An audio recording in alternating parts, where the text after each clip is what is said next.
Hello, everyone. This is Matt Gardner, or sometimes known as Wolverine. I am half of Floating Hand Studios, and I have with me... This is Peter Gresser. I am the other half of Floating Hand Studios. So this is kind of a new thing we're trying out. It's the Blogoat blog, or Blogoat, because I'm pithy like that. Pithy? Seedy. Seedy? Yeah, seedy. Bitter. Yeah.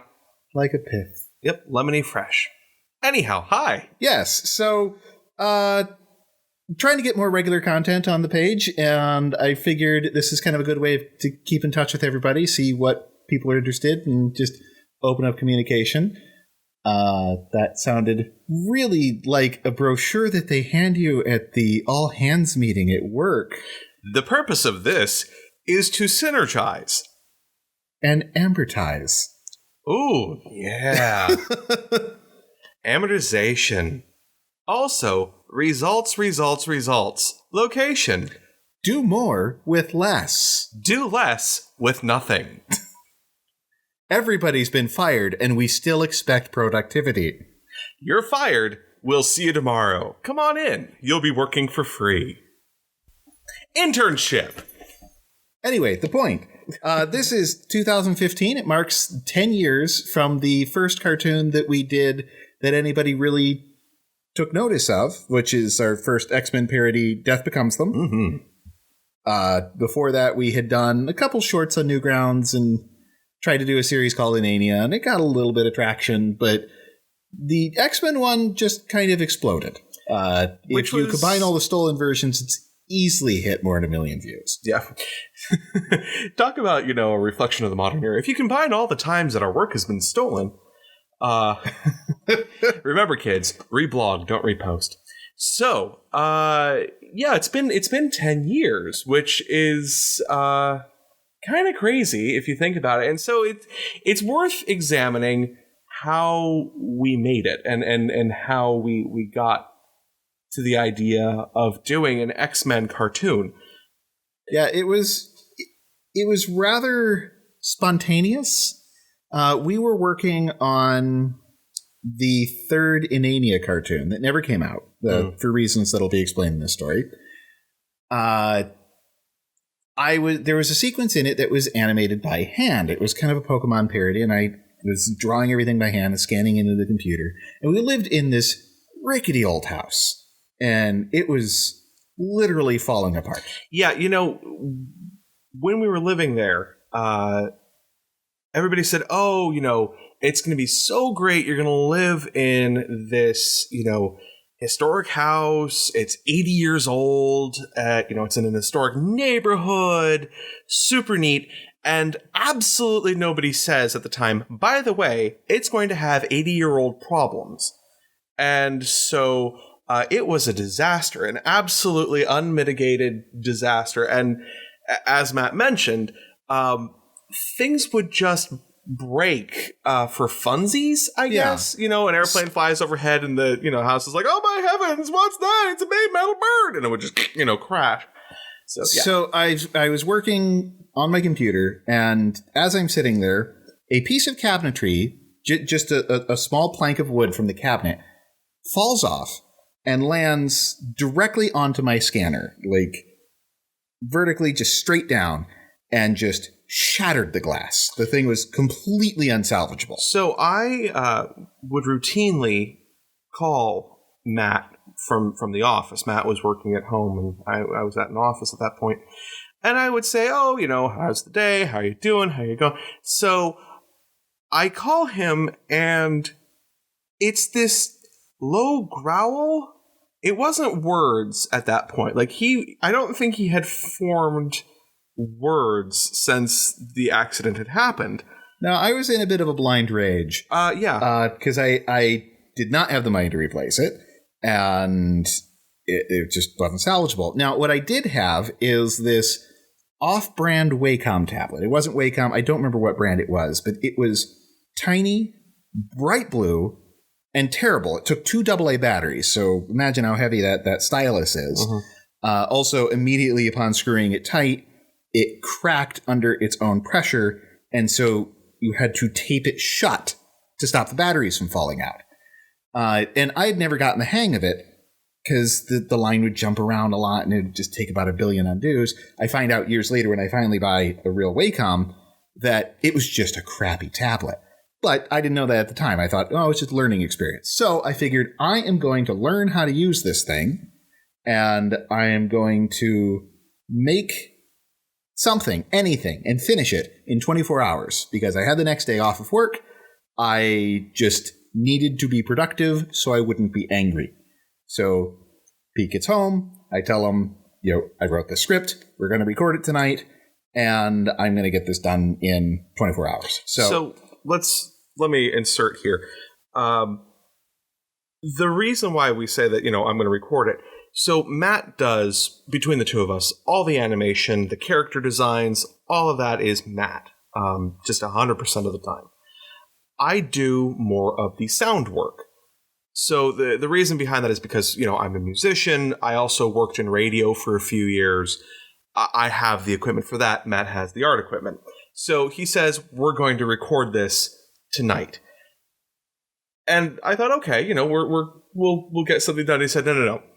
It's going to be finished in 24 hours. I have to have this done in 24 hours to prove that I can do it.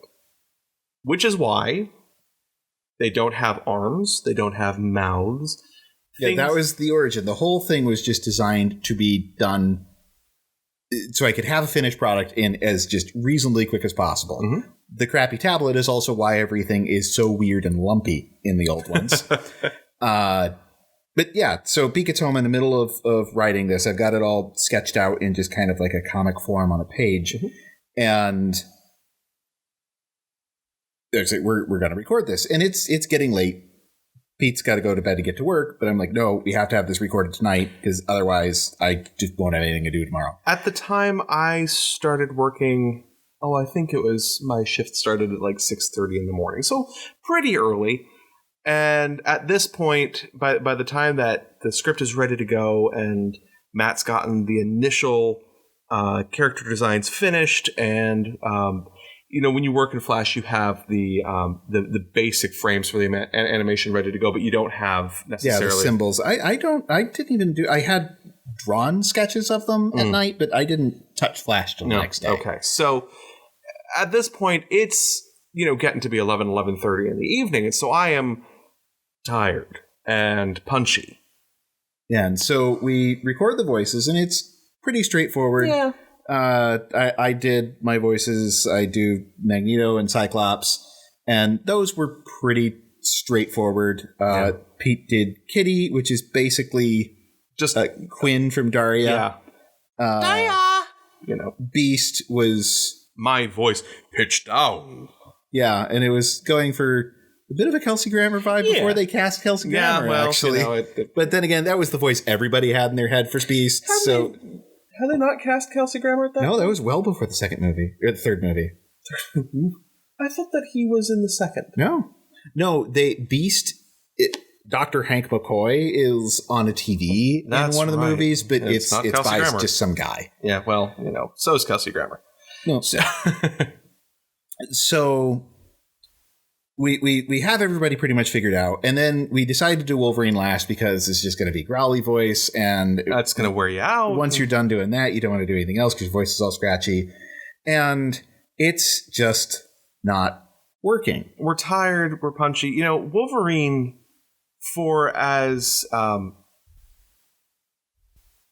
little he speaks normally as a character. He's unless we're talking about his solo book and things from that era. He isn't really a particularly super talkative guy. Like he's a direct guy. Yeah, especially 90s on. Yeah, they make him much more terse. You don't have the Claremontian flourishes anymore. Well. And so he becomes the one who doesn't speak unless he doesn't have to. Right. So, despite that, you have to have a lot of energy when you are performing a Wolverine character because, honestly, he, for as little dialogue as he normally has, that means that you have to put as much energy as you can into those few lines. And on top of that, it wasn't working. Yeah, not even on top, because of that. Because of that, it wasn't working. And the growly voice is always just... It becomes such it almost becomes a cliche. Yeah. You know, every Wolverine talks like this, you know, and it's just, unless it's the one from the one from the pilot. Yeah. The Australian. Oh, God. For some reason, he's talking like this. Don't worry about us, Dango. Yeah, it was very strange. So, that is not Wolverine. So, you know, we're doing takes and takes, and Wolverine, it was going back and forth. We were kind of arguing over who was going to voice him. Yeah, and I mean, we're getting punchy, and it wasn't pleasant. And it was getting to the point where... we were just getting mad at each other. And we thought, honestly, you know what? We're just going to stop, and we're not going to record that. You know, we'll do it tomorrow. And Matt's concern, and this is a valid concern, is that if we don't have all the voices recorded, how are we going to do the animation? And so I thought, all right, I'm going to try a thing. And I said, Matt, just let me do this thing. And we're going to run with it. He said, okay. And, what was the first line? Hold on, didn't I kill you 4 months ago? And so, I said, hold on, didn't I kill you 4 months ago? So... I immediately stopped the recording and just go, no. Yeah, no, that's not going to work. And I said, not only is it going to work, I won't do anything else. Yeah, Pete basically just says, well, either I'm going to record every line like this or I'm going right to bed. And that was the threat. So, for the record, let me say, in the name of all of my Canadian family that I'm absolutely making fun of, I know full well that Wolverine would not sound like this. First and foremost, that whole...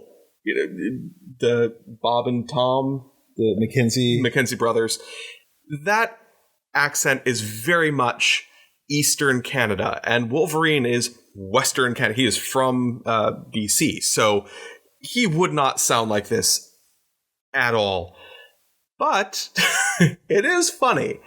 And so, you know, let's run with it. Yes, you could look up Rule of Funny on TV Tropes. That's true. But don't, because you'll lose your entire day. It's TV Tropes. Oh. You click one link. That sounds like a really great slogan for them. TV Tropes. Lose your entire day. I think that is their slogan. Oh, that's fantastic. Don't click a link. You'll be lost forever. TV Tropes, the Necronomicon. So, the despair of never-ending links. Okay, so yeah, you know, we know full well that that Wolverine would not sound like that, but by God, he does. Ours does, and will forever. You know, you ask somebody what a Canadian accent is, and everybody thinks of the Newfie accent. Yeah, well, it's not even Newfie, but yeah. So, you know, and I here I am defending, you know, the Maritimes here. So, which is apparently my job. By gum. Well, us who are not Canadian on either side of the family, we don't bother to learn the various districts of Canada. I know if I... Districts of Canada.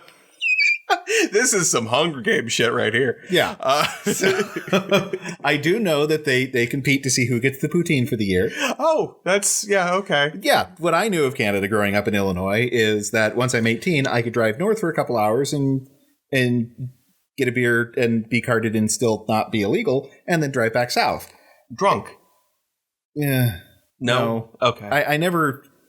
God, I don't even think I had a drink until I was 20. You are really not. Yeah, I was the most boring, straight-laced kid. But it was just the idea that is what Canada was for. Just like in Arizona, that's what Mexico was for. Or you want to buy fireworks. Yeah, that's true. Yeah. So, yeah, I got it done in 24 hours, just barely under the wire, and posted it on Newgrounds, and it almost immediately got put on the front page and just exploded. And so, like, Thank you. I thought, thank you to everybody who watches them. I'm really excited to kind of get back into producing stuff. It's not all going to be floating hand stuff. I'm trying to get some more original content out there, but I'm really excited to kind of get back into production of stuff. Yeah. I miss it when I don't do it. Yeah, and, right now is a really exciting time for comic books. Oh, yeah. They're getting to be, and this is, so much of a reflection of the MCU and the expansion of the DCU.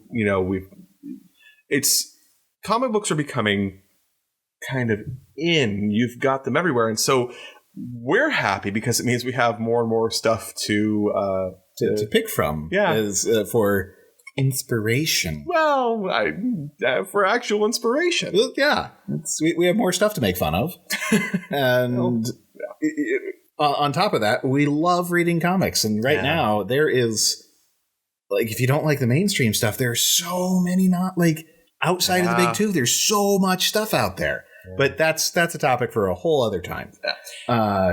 So I really don't know how to wrap this up. Which is true for pretty much everything we do. We don't ever know how to wrap this up. Yeah, so that's why we made the first cartoon, and it kind of snowballed from there. We could talk about the other cartoons later, but we want to know, what do you want to hear us talk about? What do you want to know about how we do what we do? Yeah, let us know in the comments below, and all the usual YouTube stuff. Like, subscribe, because that helps other people notice us, and we want to put more stuff out there. Mm-hmm. And the more people we've got watching, the easier that is to do. Give me your money. Well, help us have YouTube give us their money. I am the police. Give me your wallet.